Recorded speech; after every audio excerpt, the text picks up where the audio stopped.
Hi everyone, welcome to my channel Density Mathematics. आज हम लोग एप्टीट्यूड के अगले क्लास में स्टार्ट करेंगे एक अगला टॉपिक, और वो है सिंपल इंटरेस्ट, दैट मींस साधारण ब्याज। तो हम इसमें पहले कुछ वर्ड को समझ लेते हैं जो हम इस चैप्टर में बार बार यूज करेंगे। जैसे पहले में आ जाएगा मूलधन, दैट मीन्स इसको हम क्या बोलते हैं, प्रिंसिपल। प्रिंसिपल, ठीक है। दर दिया हुआ है यानी इसको हम रेट बोलेंगे।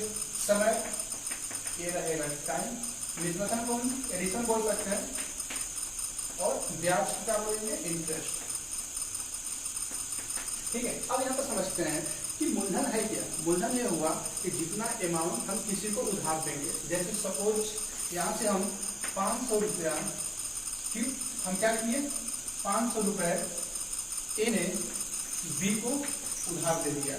ठीक है। तो 500 रुपया क्या हुआ, 500 रुपया जो हुआ इसका 500 रुपया हो गया मूलधन। ठीक है। जितना रुपया उधार दिया जाएगा वो हुआ मूलधन। ठीक है। इसके बाद हम देखते हैं दर क्या होगा। तो दर दिया रहेगा 5%, 10%, इस टाइप के क्वेश्चन में दिया रहेगा। सपोज हम मान लेते हैं दर दिया हुआ है 10%।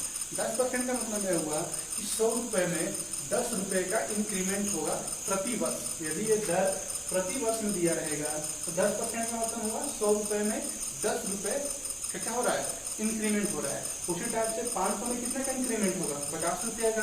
और समय मान लेते हैं क्या, t इक्वल टू सपोज हमने ले लिया 2 ईयर। आ रहा समझ में। तो यहाँ पर देखिए ये हमारा क्या हुआ, जो 500 है ये किसका काम कर रहा है, ये काम कर रहा है मूलधन का।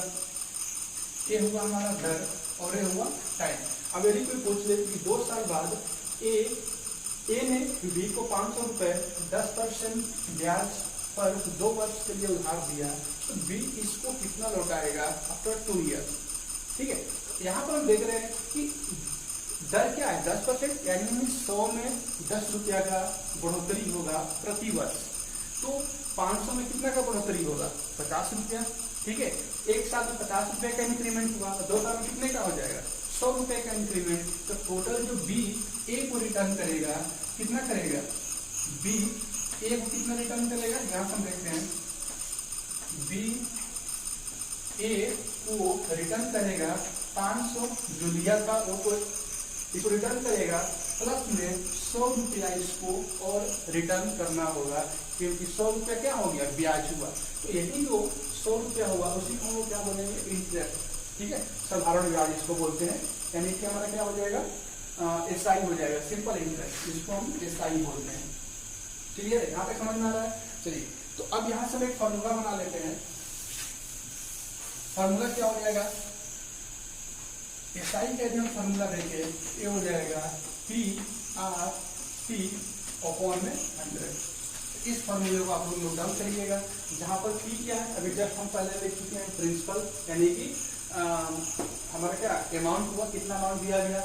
आर क्या है, रेट, दैट मीन्स दर हुआ, पी हो गया समय, और 100 क्या हो जाएगा, 100 को 100 ही रखेंगे। चलिए, ये तो हमारा साधारण ब्याज। अब यदि कोई बोल दे मिश्रधन कितना होगा, ए को हम कैसे निकालेंगे। यदि हमको मिश्रधन बताना होगा तो मिश्रधन होता क्या है, जैसे ए ने बी को उधार दिया 100 रुपए या फिर 500 रुपए उधार दिया 10% पर 2 साल के लिए, तो बी कितना लौटा रहा है, तो जितना अमाउंट बी रिटर्न करेगा उसी को हम लोग क्या बोलेंगे, मिश्रधन बोलेंगे। और इसको हम ऐसे डिनोट करते हैं।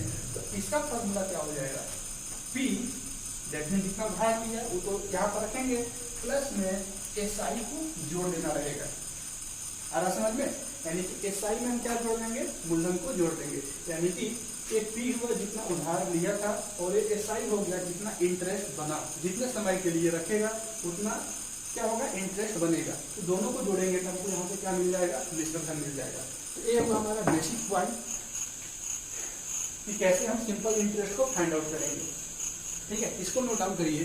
देखिए, कभी कभी क्या होता है, इस टी को हम ईयर में ही लेकर चलते हैं। जो टी है वो क्या है, टाइम, किसमें, इन ईयर। यदि ईयर में टाइम नहीं है तो उसको हम ईयर में बनाएंगे। कैसे बनाएंगे, यदि सपोज दिन दे दिया तो डे से ईयर में कैसे जाएंगे, 365 या 66 से भाग देकर, या तो फिर महीना दे देगा तो उसमें हम क्या करेंगे, 12 से डिवाइड करके ईयर में चले जाएंगे। ठीक है। तो इसको नोट डाउन करिए। फिर यहाँ पे क्वेश्चन देखते हैं, फिर आगे चलते हैं। एक क्वेश्चन ले लेते हैं। क्वेश्चन दिया हुआ है कि 5,000 रुपए पर 5% वार्षिक दर से 5 वर्ष का साधारण ब्याज क्या होगा। ठीक है, तो यहाँ पर दिया हुआ है मूलधन कितना, पी का मान दिया हुआ है 5,000। ठीक है, रेट दे रहा है 5% और समय दिया हुआ है P इक्वल टू कितना 5 ईयर समय दिया हुआ है। तो हमसे क्या पूछा जा रहा है, SI कितना होगा, सिंपल इंटरेस्ट। सिंपल इंटरेस्ट कितना होगा, हमको पता है सिंपल इंटरेस्ट का फॉर्मूला हो जाएगा CRT/100। चलिए मान पुट करिए, P का मान कितना 5,000, R का मान 5, T का मान भी 5 है, अपॉन में 100। डबल जीरो कैंसिल कितना हो जाएगा 50 गुणे 5 गुणे 5, 50 25 बचे 125 पर 1 0। तो आंसर हो गया 1250। ऑप्शन कौन सा सही हुआ, ऑप्शन बी हमारा सही हुआ। ठीक है, तो इसको नोट डाउन करिए, एग्जाम में क्वेश्चन पूछा हुआ है। फिर आगे देखते हैं हम, ये क्या हो गया सिंपल इंटरेस्ट। ठीक है, चलिए इसको नोट डाउन करने के पहले अब हम आगे देखते हैं। यहाँ से ये तो हुआ हमारा क्या सिंपल इंटरेस्ट का फॉर्मूला भी हम देख चुके, SI इक्वल टू PR/T/100। ये देखे हैं, लेकिन सपोज यानी इस टाइप से दे दे कि अलग अलग समय के लिए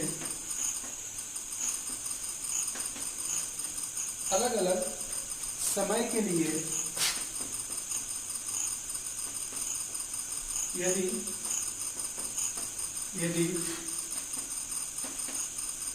ब्याज की दर अलग अलग हो तब हम इस कंडीशन में क्या करेंगे। ठीक है, देखिए यहाँ पर क्या था, यहाँ पर समय एक ही रहेगा और दर एक ही दिया रहेगा, कांस्टेंट रहेगा 10% तो 10% ही, 3 साल के लिए 10%, 5 साल के लिए 10% वही रहेगा। लेकिन अब क्वेश्चन ऐसा भी चेंज कर सकता है कि स्टार्टिंग के 2 साल के लिए दे देगा कि दर हमारा 5% है, फिर तीसरे चौथे साल के लिए दे देगा दर हमारा 15% हुआ। तो इस टाइप से यानी कि अलग अलग समय के लिए ब्याज का दर अलग अलग हो, तब उस कंडीशन में यदि हमको सिंपल इंटरेस्ट निकालना होगा, SI इक्वल टू क्या हो जाएगा हमारा P R1T1 plus R2T2 plus R3T3 plus dot जितने समय के लिए दिया रहेगा डिफरेंट उतना सेट लिख लेंगे और अपॉन में करेंगे 100। आ रहा समझ में, एक P तो कॉमन रहेगा ना, जैसे हम किसी को उधार देंगे तो वो अमाउंट कॉमन है, उतना ही अमाउंट का अलग अलग दर लग रहा है। जैसे हम पहले साल 10% का दर लिए, T का मान 1, R1 का मान 10% कर देंगे। दूसरे और तीसरे साल के लिए हम ब्याज दर हम 15% ले लिए, तो समय का मान कितना हो जाएगा 2 और यहाँ पर 15% हो जाएगा। इस टाइप से इसमें हम मान को पुटअप करेंगे। तो इसको नोट डाउन करिए, फिर इस पर कुछ क्वेश्चन देखते हैं, फिर हम आगे चलेंगे।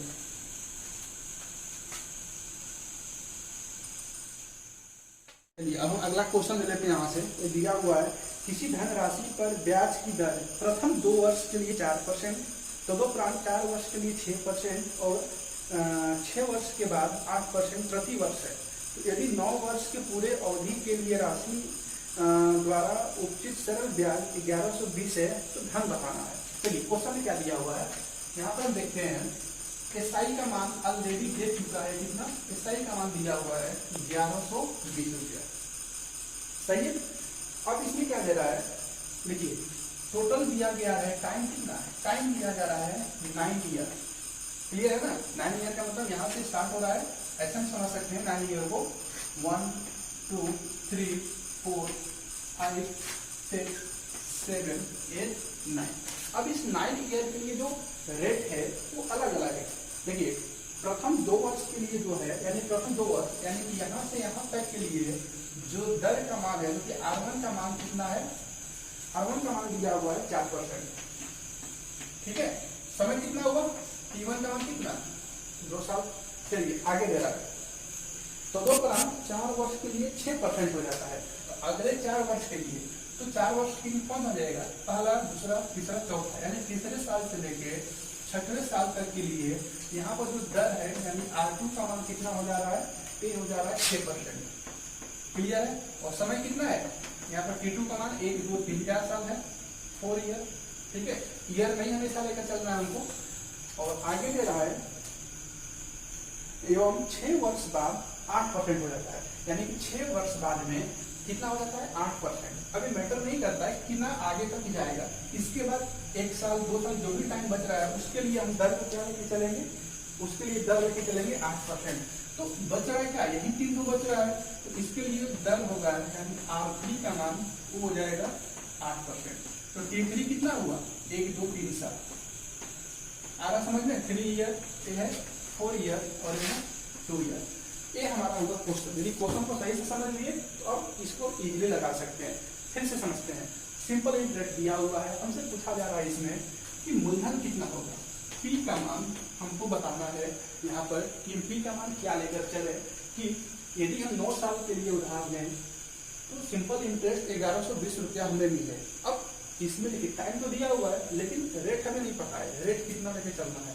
तो रेट के लिए ही दिया जा रहा है कि स्टार्टिंग का 2 ईयर के लिए 4% है, उसके बाद अगले 4 साल के लिए जो हमारा दर हो जाएगा 6% हो जाएगा, और रिमेनिंग जो समय बच रहा है उसके लिए दर हो जाएगा 8%। यानी यहाँ पर हम अलग अलग समय के लिए अलग अलग दर यूज कर रहे हैं।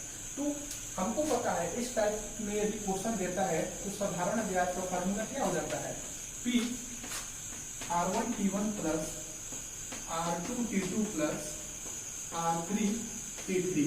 आ रहा समझ में, इसको भी हम जस्ट पढ़ चुके हैं।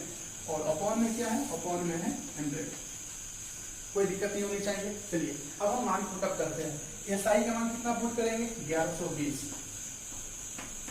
P का मान हमको निकालना है, R1 T1 कितना हो जाएगा 4 गुणे 2, 4 गुणे 2, R2 T2 हो जाएगा 6 गुणे 4, 6 गुणे 4 प्लस R3 T3 कितना हो जाएगा 8 गुणे 3 बटे में कितना, बटे में 100। क्लियर है यहाँ तक। चलिए अब इस 100 को इधर क्या करिए मल्टीप्लाई कर लेंगे, यानी 1120 गुणे 100 बराबर में कि कितना हो जाएगा P, देखिए 4 दूनी 8 प्लस 4 छके 24, और यहाँ से भी क्या मिल जाएगा 24 मिल जाएगा। ठीक है, चलिए यहाँ तक पर इसको नोट डाउन करिए, फिर आगे देखते हैं हम।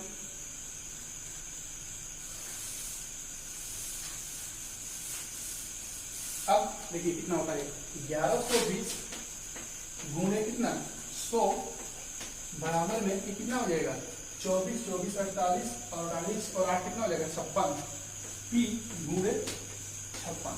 तो यहाँ से हम P का मान निकाल सकते हैं ना, कितना 1120 गुणे 100 बटे में 56 जो मल्टीप्लाई में है, अब यहाँ पर डिवाइड आ जाएगा। क्लियर है। चलिए इसको कैंसिल करते हैं हम, तो कैंसिल इसको कितने से कर ले 56 दूनी 112, यानी कि कैंसिल हो जाएगा 20 बार में। तो P का मान कितना 20 गुणे 100, यानी कि ये हो गया 2065। ठीक है, तो ऑप्शन चेक करिए, ऑप्शन नंबर कौन सा सही होगा बी। इंपॉर्टेंट क्वेश्चन है, ये बहुत बड़े एग्जाम में पूछा गया है, इसको आप लोग ध्यान से लिखिएगा। ठीक है, इसमें क्या था, ये पहले वाला ही क्वेश्चन था लेकिन इसमें डिफरेंट समय के लिए जो रेट है वो अलग अलग दिया हुआ था, तो हम उस हिसाब से फॉर्मूला यूज किए। और यहाँ पर SI का मान दिया हुआ है, P पूछ रहा था, और इससे पहले वाले क्वेश्चन में P, R और T देकर SI पूछ रहा था। ठीक है, चलिए इसको नोट डाउन करिए, फिर अगले क्वेश्चन पर आते हैं। थ्योरी पर आते हैं हम। यदि गुणात्मक रिलेशन दिया है, ठीक है ना, यदि गुणात्मक रिलेशन दिया रहे तो इसमें 2 टाइप का क्वेश्चन बनता है। टाइप ए में देखेंगे हम, यदि साधारण ब्याज मूलधन का n गुना हो जाए तो इसमें हम कैसे फॉर्मूले को रिलेट करेंगे। चलिए पहले जो दिया हुआ है उसको मैथमेटिकल फॉर्म में लिखते हैं। साधारण ब्याज मूलधन का n गुना हो गया, यानी कि SI जो है वह n गुना हो जा रहा है किसका, मूलधन का। क्लियर है, समझ में आ रहा है। SI दैट मींस साधारण ब्याज सिंपल इंटरेस्ट n गुना हो रहा है किसका, प्रिंसिपल का। चलिए अब यहाँ से हम देखते हैं, SI को लिख सकते हैं हम P R T अपॉन में 100 equal to n into P। Clear है। अब यहाँ से हम P को P से कैंसिल कर सकते हैं, यानी कि RT equal to RT upon 100 equal to क्या हुआ n। तो यहाँ से बोल सकते हैं RT का मान क्या हुआ 100 और n को मल्टीप्लाई कर देंगे। आ रहा समझ में। तो ये हमारा फॉर्मूला बन गया। इस फॉर्मूले को यूज कब करेंगे, जब साधारण ब्याज यानी कि जो इंटरेस्ट बन रहा है वो कुछ वर्षों में जो हमारा मूलधन है उसका 5 गुना 6 गुना इस टाइप से हो जाए। ठीक है, इसमें क्या है देखिए, RTON, एन क्या है गुना, कितना गुना हो रहा है, आर हमारा हो जाएगा रेट दर, और टी क्या हुआ समय हुआ। तो इन तीनों में कोई दो तो दिया रहेगा और दूसरा पूछेगा। और समझ में हो सकता है समय दिया रहे और दर दिया रहे और पूछ ले कितना गुना हो जाएगा, या फिर पूछ ले कि 10 गुना होने के लिए 10% पर कितना समय लगेगा। तो हम इस फॉर्मूले को यूज करेंगे। चलिए इसको नोट डाउन करिए, फिर अभी क्वेश्चन देखते हैं। इस पर क्वेश्चन ले लेते हैं हम यहाँ से। क्वेश्चन दिया हुआ है, क्वेश्चन लेते हैं इसी को, एग्जाम में पूछा हुआ है कि 8 वर्ष के अंत में एक धनराशि का ब्याज उस राशि के 2/3 भाग है, तो भुगतान ब्याज का प्रतिशत दर क्या था। चलिए दे रहा है क्वेश्चन में, टी का मान कितना दिया हुआ है, टी का मान दिया हुआ है 8 ईयर। ठीक है, एन का मान दिया हुआ है, एन कितना गुना हो जा रहा है, 2/3 गुना हो जा रहा है। ठीक है ना, तो हमसे क्या पूछा जा रहा है, तो ब्याज का प्रतिशत दर बताना है, यानी कि हमको बताना है आर का मान क्या होगा। चलिए हमें पता है फॉर्मूला कि जब when simple interest n times of principal, तब यहाँ पर फॉर्मूला यूज कर रहे थे हम RT = 100 ये हमारा फॉर्मूला था।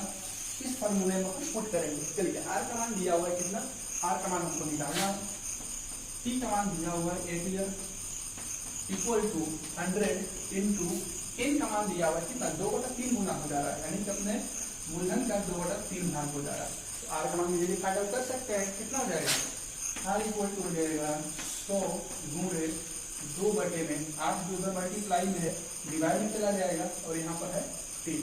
कैंसिल करिए इसको, 4 दूनी 8 और 4 से कैंसिल होगा कितने नंबर में, 25 टाइम में, 2 से 2 कैंसिल हो जाएगा, यानी कि 25/3। तो 25/3 कौन सा ऑप्शन हो जाएगा, ऑप्शन नंबर फर्स्ट। इसको लिख सकते हैं क्या, 25/3%, यानी कि 8 × 1/3%। क्लियर है। तो इस टाइप से हम पहले थ्योरी को समझे, फिर उस पर एक क्वेश्चन को यहाँ से सॉल्व किए हैं। चलिए इसको भी नोट डाउन करिए, फिर अगले थ्योरी पर आते हैं।